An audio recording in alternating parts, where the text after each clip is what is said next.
दीना बंधु दीनानाथ मेरी डोरी तेरे हाथ। दीना बंधु दीनानाथ मेरी डोरी तेरे हाथ। दीना बंधु दीनानाथ मेरी डोरी तेरे हाथ। दीना बंधु दीनानाथ मेरी डोरी तेरे हाथ। दीना बंधु दीनानाथ मेरी डोरी तेरे हाथ। दीना बंधु दीनानाथ मेरी डोरी तेरे हाथ। दीना बंधु दीनानाथ मेरी डोरी तेरे हाथ।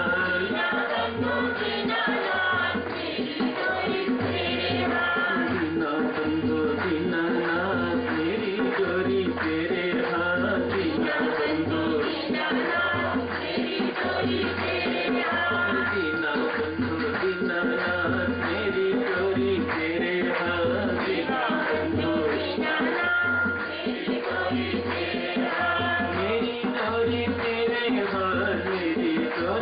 तेरे हाथ। मेरी डोरी तेरे हाथ। मेरी डोरी तेरे हाथ। मेरी डोरी तेरे हाथ। मेरी डोरी तेरे हाथ। मेरी डोरी तेरे हाथ। मेरी डोरी तेरे हाथ।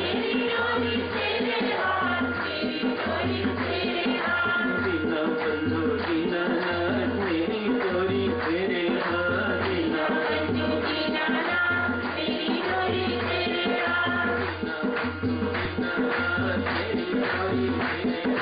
दीना बंधु दीनानाथ मेरी डोरी तेरे हाथ। दीना बंधु दीनानाथ मेरी डोरी तेरे हाथ। दीना बंधु दीनानाथ मेरी डोरी तेरे हाथ। दीना बंधु दीनानाथ मेरी डोरी तेरे हाथ। दीना बंधु दीनानाथ मेरी डोरी तेरे हाथ। दीना बंधु दीनानाथ मेरी डोरी तेरे हाथ। मेरी डोरी तेरे हाथ। मेरी डोरी तेरे हाथ। मेरी डोरी तेरे हाथ। मेरी डोरी तेरे हाथ। मेरी डोरी तेरे हाथ। मेरी डोरी तेरे हाथ। मेरी डोरी तेरे हाथ। मेरी डोरी तेरे हाथ। दीना बंधु दीनानाथ मेरी डोरी तेरे हाथ। दीना बंधु दीनानाथ मेरी डोरी तेरे हाथ। दीना बंधु दीनानाथ मेरी डोरी तेरे हाथ। दीना बंधु दीनानाथ मेरी डोरी तेरे हाथ। दीना बंधु दीनानाथ मेरी डोरी तेरे हाथ। दीना बंधु दीनानाथ मेरी डोरी तेरे हाथ। दीना बंधु दीनानाथ मेरी डोरी। दीना बंधु दीनानाथ मेरी डोरी तेरे हाथ। दीना बंधु दीनानाथ मेरी डोरी तेरे हाथ। दीना बंधु दीनानाथ मेरी डोरी तेरे हाथ। दीना बंधु दीनानाथ मेरी डोरी तेरे हाथ। दीना बंधु दीनानाथ मेरी डोरी तेरे हाथ। Be good and do good चर्चा चल रही है सदस्यों। उसी चर्चा को आज भी जारी रखते हैं। भले बनो भला करो।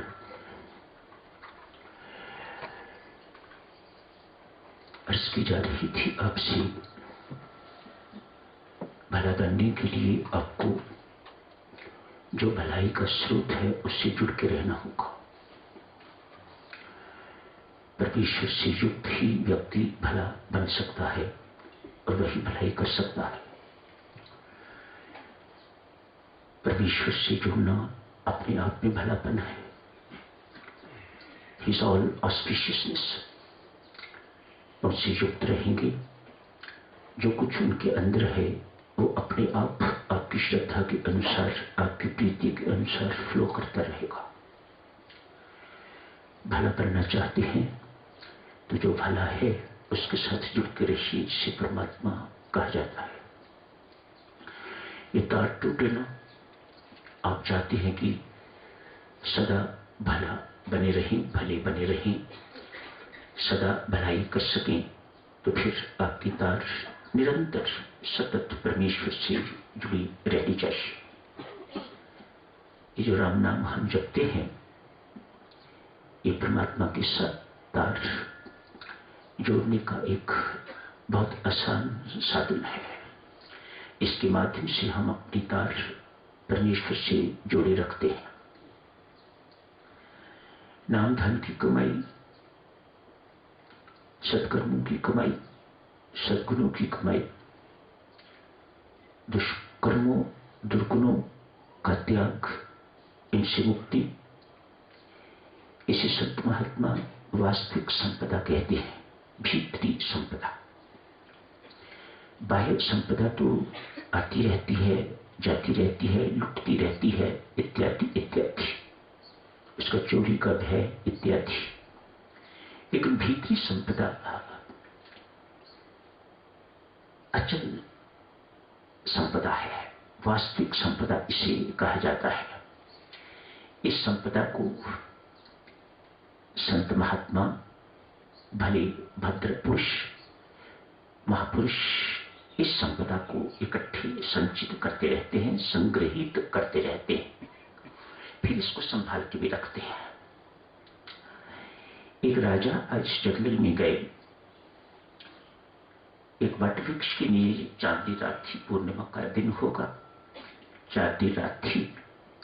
एक वट वृक्ष के नीचे संत महात्मा, बड़े ओजस्वी संत महात्मा बैठे, उठे, फिर चलने लग गए, फिर थोड़ी देर के बाद, टहलने के बाद फिर बैठ गए। काफी देर तक राजा देखते रहे, क्यों बेचैन है ये संत महात्मा, क्या बात है? इस तो आराम से बैठ के इसी भजन पाठ ध्यान करना चाहिए। ये कभी उठता है, कभी बैठता है, कभी चलता है, किस बात की बेचैनी है इसे? ऐसा लगता है जैसे कोई चीज इसकी खो गई है, वह ढूंढ रहा है। मन में सोचा, चलो पूछता हूं। जाके पूछा, महात्मन, क्या कोई आपकी चीज गुम हो गई है जिसे आप ढूंढ रहे हैं? कभी बैठते हैं, कभी उठते हैं, कभी चलते हैं। कहते हैं गुम तो नहीं हो गई, मेरे पास अनमोल संपदा है, मैं उसे सुरक्षित रखना चाहता हूं। मैं चाहता हूं कि मुझे कहीं बेहोशी ना हो जाए, कहीं नींद ना आ जाए, इसलिए जागता रहता हूं। राजा ने इधर उधर देखा, कुछ दिखाई तो नहीं दिया। कहा, महाराज, वह संपदा जिसकी आप रक्षा करने के लिए इतने बेचैन हैं, जाग रहे हैं, वह कहां है? मुझे तो दिखाई नहीं दे रही। संत महात्मा कहते हैं, राजन, वह भीतर संपदा है। तू बाह्य संपदा से अमीर और मैं भीतरी संपदा से धनवान। तू भीतरी संपदा से गरीब और मैं बाह्य संपदा से गरीब। अपने आप को कंपेयर कर रहे हैं राजा के साथ। तू बाहर से अमीर, मैं भीतर से अमीर। तू भीतर से गरीब, मैं भीतर से अमीर।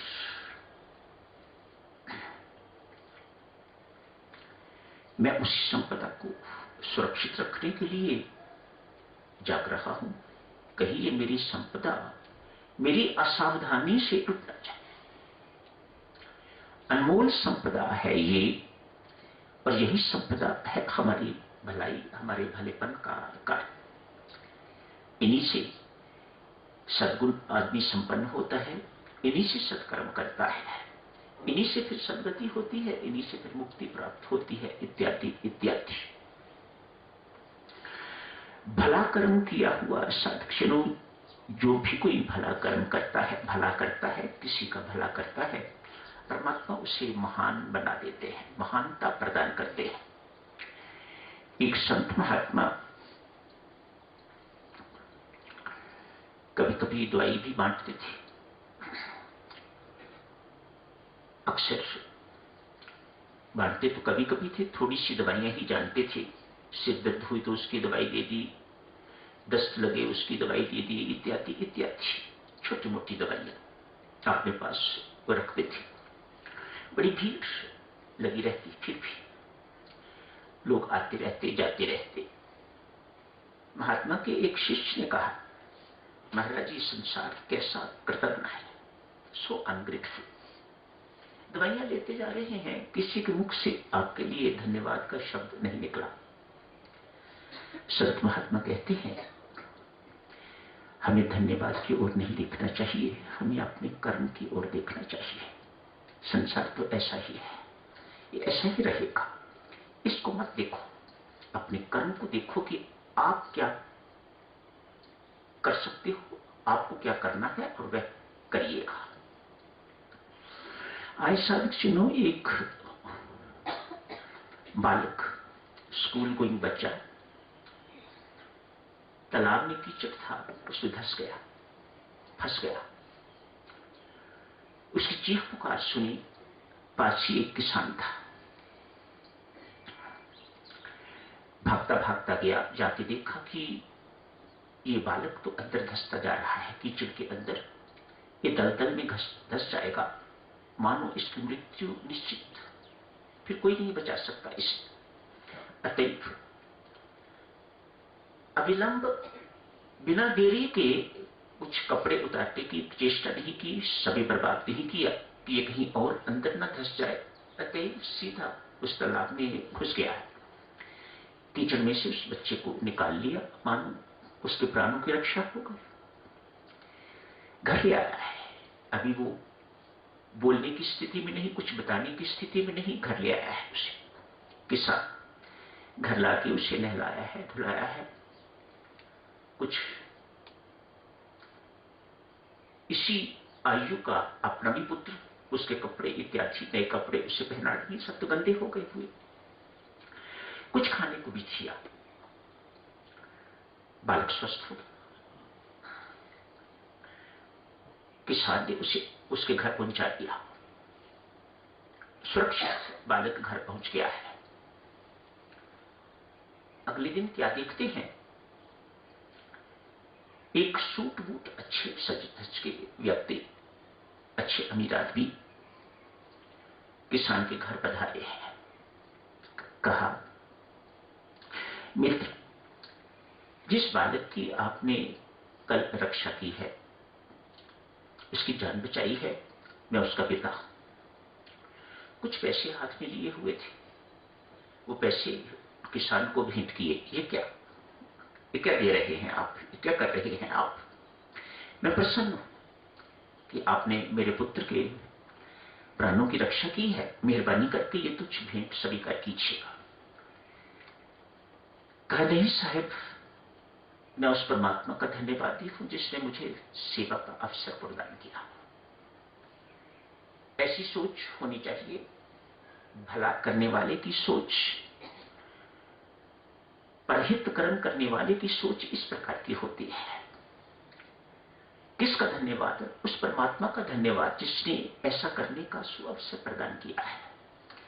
क्या कभी परमात्मा की कृपा के बिना ऐसे शुभ अवसर मिला करते हैं? नहीं। इसीलिए संत महात्मा फरमाते हैं, सेवा की नहीं जाती, सेवा करवाई जाती है। जब परमात्मा किसी से सेवा करवाना चाहता है तो सेवा होती है, तभी होता है।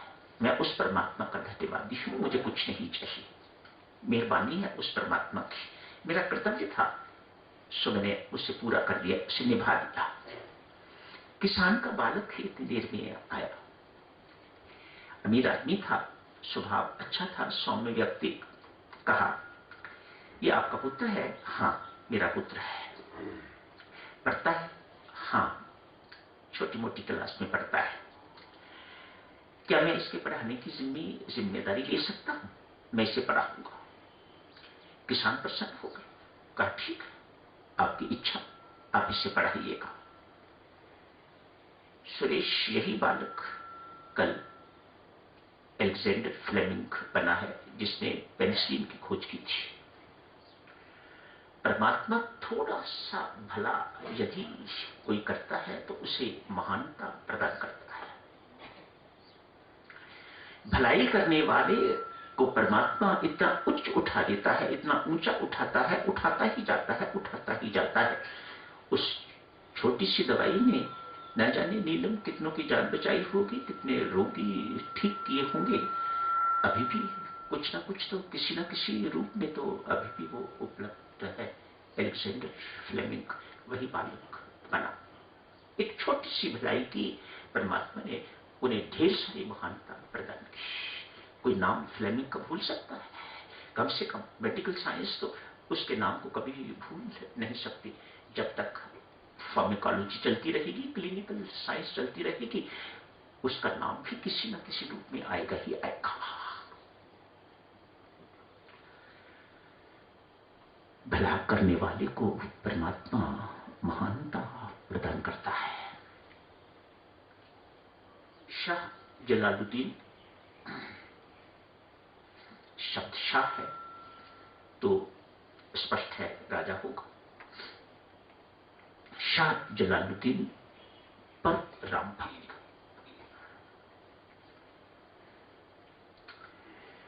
आज कहीं से निकल रहे थे, एक शराबी उल्टे मुंह पड़ा हुआ देख रहा ना गया,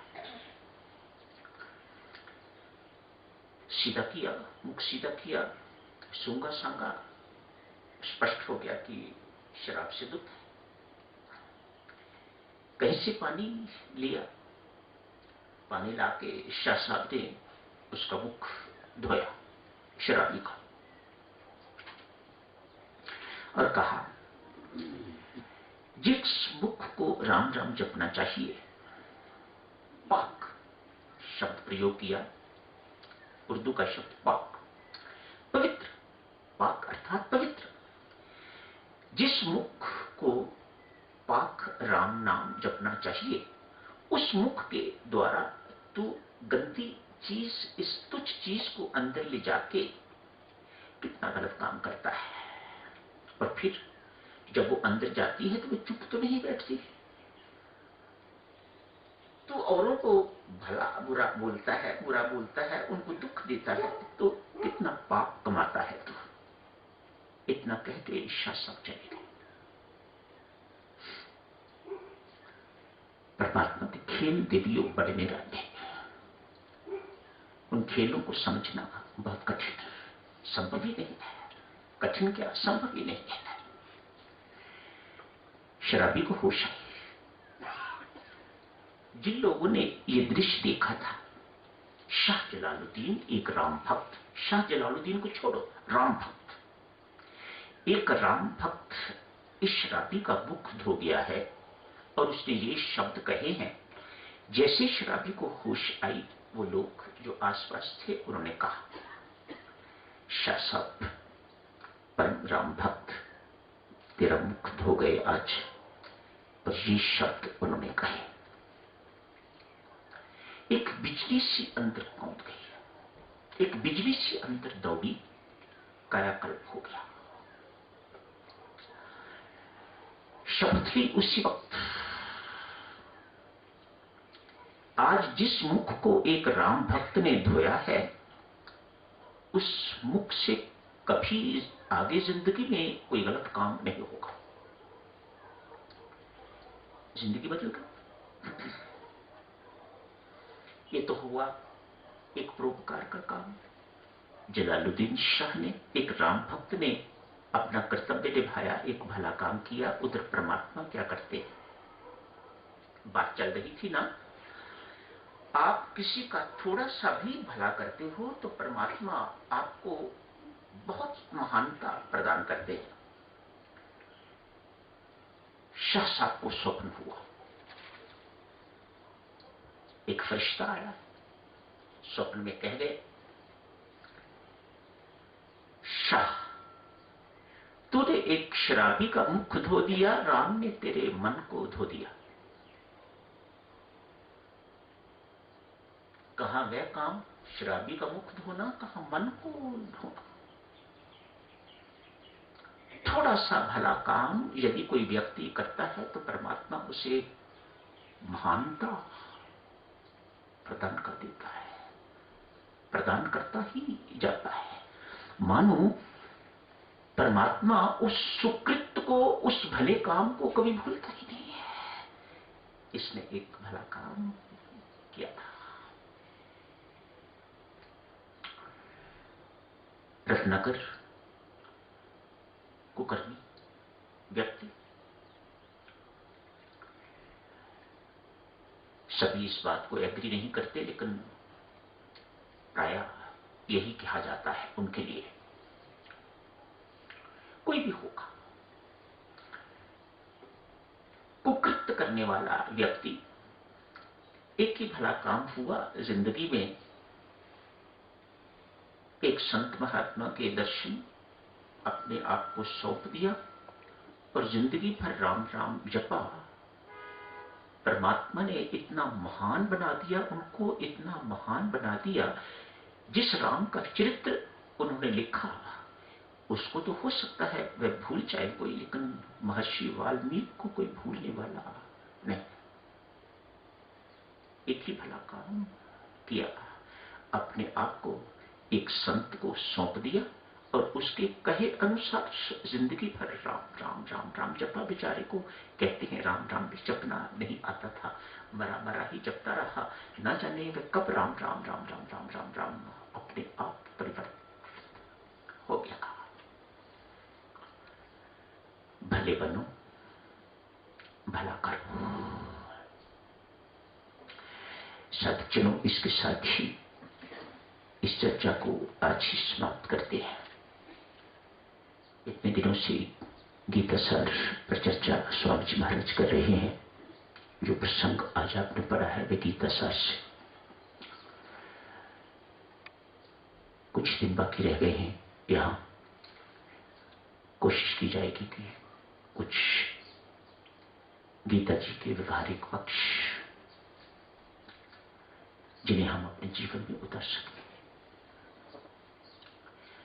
अध्यात्म के सिद्धांत बुद्धिमानों, अध्यात्म के सिद्धांत सिर्फ सुनने और सुनाने वाले ही नहीं है, जीवन में उतारने योग्य। सिर्फ सुनने और सुनाने से इन सिद्धांतों से कुछ नहीं बनेगा। जीवन में एक एक उतर गया, एक भी उतर गया तो वह जीवन का रूपांतरण करके आपको आध्यात्मिक बना देगा। गीता जी कहती हैं, कल करेंगे चर्चा, मात्र धार्मिक नहीं बनना, मैं इससे संतुष्ट नहीं होती। धार्मिक तो जिसके हाथ में माला है, हडिम्बा माता के मंदिर जो जाता है वह धार्मिक। जिसके घर में राम दरबार का चित्र लगा हुआ है वह धार्मिक। इधर पीपल को मत्था टेकता है, इधर हनुमान जी को मत्था टेकता है, वह धार्मिक। गीता जी इतने से संतुष्ट नहीं होती। आध्यात्मिक बनिएगा, गीता जी चाहती है। कल करेंगे भक्तजनों इस पर चर्चा। आज यहीं समाप्त करने की इजाजत दीजिएगा। धन्यवाद।